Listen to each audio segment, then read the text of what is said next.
सुंदर अशी लढत कॅमेरामध्ये कैद झाली. पंच व्यवस्थित व्हिडिओ शूटिंग पहा खालीपासून वरपर्यंत आणि मग निकाल द्या.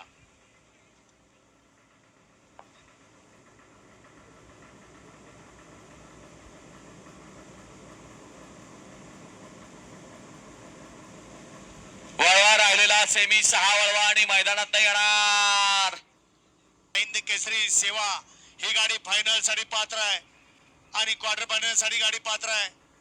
तास क्रमांक 5 मधून धावली गाडी अनिकेत काका कुलकर्णी, प्रशांत डायवर, चिंचणे, राजवाडा एक्सप्रेस, बादशाह ही गाडी क्वार्टर फायनल